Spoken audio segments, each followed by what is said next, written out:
Oh, look at that honey.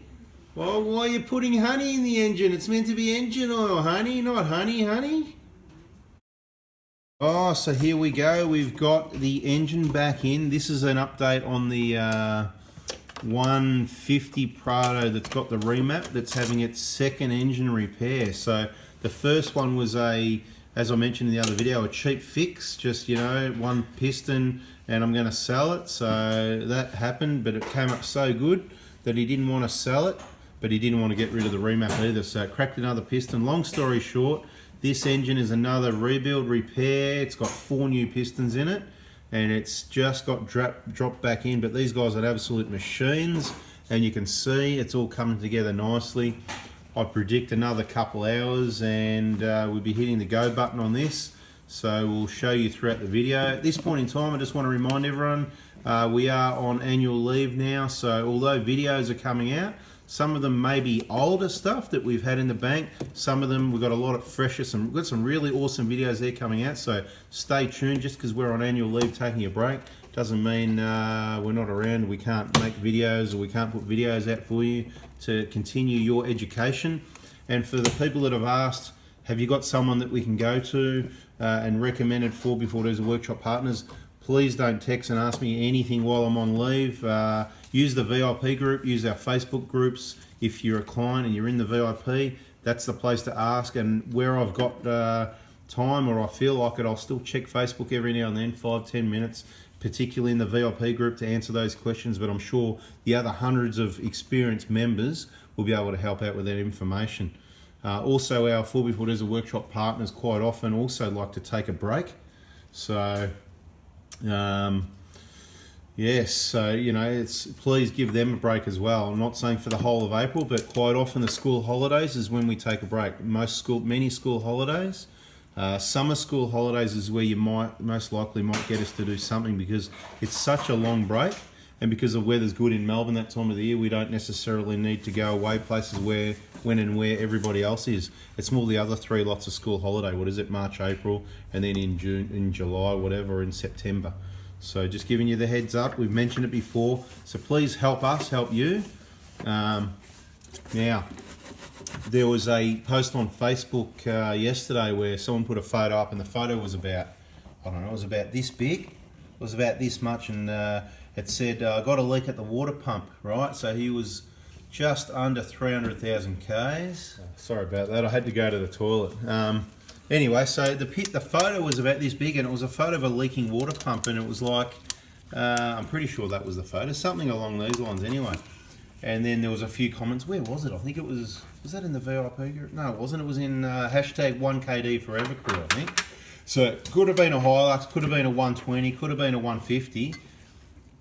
And they're trying to work out whether it's a 1-piece or 2-piece water pump. And from a picture about this size, I said, yeah, that's the 120 Prado. Somebody asked how. So the answers are often in video. So when you do ask questions on the YouTube channel or on the Facebook groups or pages, whatever, they might not be answered there because I haven't got time, but I may have read it, and I'm quickly going to include that information in a video. So the way I could tell was, I could tell by looking down here that I could see a 2-piece water pump when I zoomed in a little bit. So you may, sometimes it's hard to tell. And the other way is the 150, the hose that's just been getting refitted back here, it's got this on the 120, it's closer to the valve cover, and there's a piece of rubber on the hose here. Okay, so that's how I could tell that it was a 120 Prado, not a Hilux and not a 150. And the other way was not just that hose at the front there, but also see the valve cover. You could see the edge of the valve cover. Now Hilux kind of looks like this, see?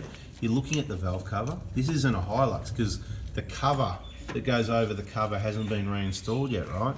There's a plastic cover, and you can see the difference between that, the valve cover, and the cover over the cover. So when there's a cover over the cover, that is a Prado, LC120, LC150. What's going on here? The gloves are off. He's just dumped the gloves and run for it.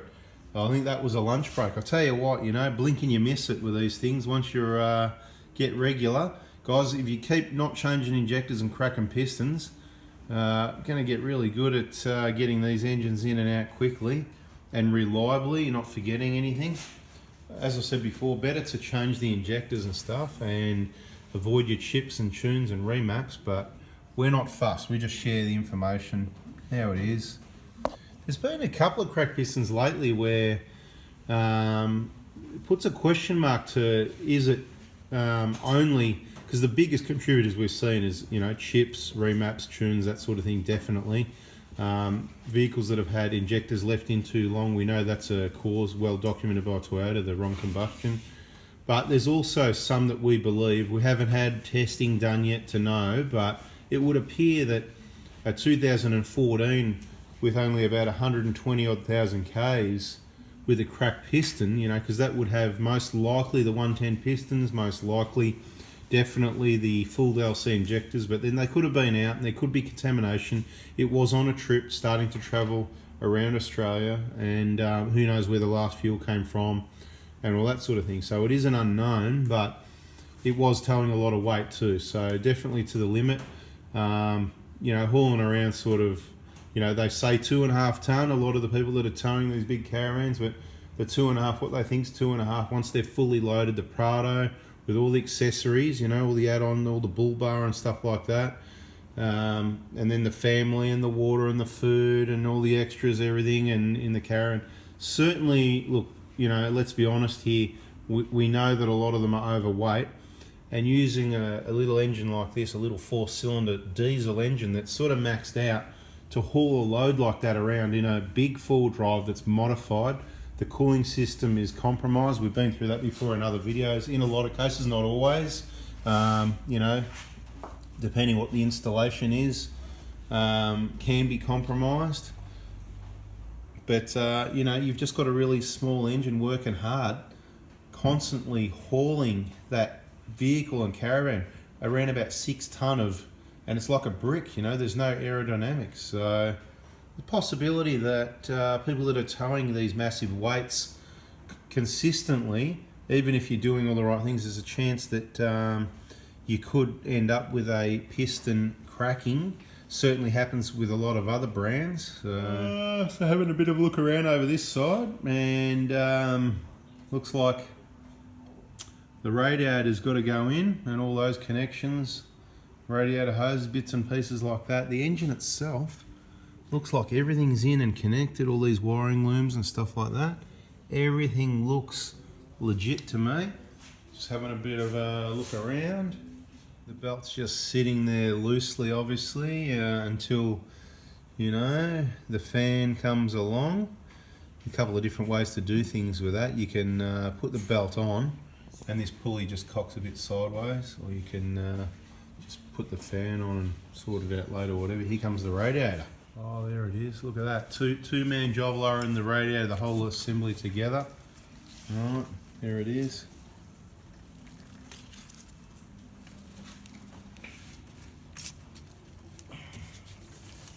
Wait, let me go down first. Got to slip it in, just squeeze it past that battery nicely. Anyway, in goes that assembly, radiator, etc. Slowly, slowly. Beautiful. Slowly but surely. Gently. This is what you don't get a lot of places, people. They'll slam it in hard and fast. Doesn't matter if your things get broken. Doesn't matter. She'll be right. Nobody will know. Right, these guys, they're taking the whole of the Victorian school holidays. So Easter and the school holidays off as well. Like myself, I'm taking a bit longer because I've got to make up for last year. And they're just really tired and need a good break. So if you know where we are, what's going on, which workshop we're in, please give them a break if you can, particularly on the school holidays. So I just realised, you know, somebody asked about videos removing a radiator and stuff like that. It's pretty straightforward removing the radiators on the 120 and the 150, but so, you know, we'll just have a bit of a chit chat about that. Oh, you lost your bolts down there, that won't work out. So there's bolts that go through here. You can see the mount. Anyway, when he gets around to putting the bolts, once he finds he's lost his nuts, once he finds them again. I found my nuts. You got your nuts? I'll show you where they go. And this is your mounting bolt and washer, right? Let's just have a look at that washer with a nut on it. See, there's one down there, that's it, right? See, the other one's got the nut built into it, all right? Where does that go? Please. Were you about to put that back in, yeah? Yes, I am. All right, let's have a look. We'll see where it goes. So So the washer goes at the back behind and the bolt goes through the hole. Where's that bolt? Can you please move your hand just for a moment? Right, see that bolt there, guys? That's where it goes. Bolt goes straight through and you've got the washer on the back. Easy peasy.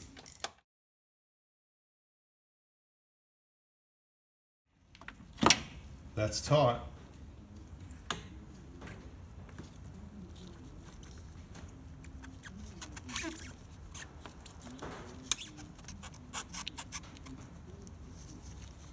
Put the clamps back exactly where they came from. So in between the ARB bull bar, see that? What are we going to call it? Where the airbag sensor is below that, there's a hole in the middle of the chassis there, right in the middle of the picture now. That's where the bolt hole is. Hard to see. Sean, can you bring the light down a little bit and shine it in the hole? In the hole? No, in the same hole, but in the hole. Yeah, right. No, it's not very pointy, that one, is it? Anyway, down there, in the hole, Anyway, you get the picture. This is pretty well back together and it's not far off hitting the go button. Might not be able to capture that, so there may be another update video later on. If you haven't already, subscribe, turn the bell on. And if you need any parts like injector kits, BFEs, the front wheel bearings or whatever, I'll be coming back on deck for 1 or 2 days only in the middle of my break around exactly the Monday the 19th of April from 8 AM Melbourne time. If you can get in as soon as possible. We'll also be around the 20th to finish off packing and sending those parts kits. And the Prado Hospital will reopen in May, the next reliable day. We're back after that for parts or inquiries for bookings is the 10th of May. Thanks for watching, guys. If there's any more info update on this, there'll be another video.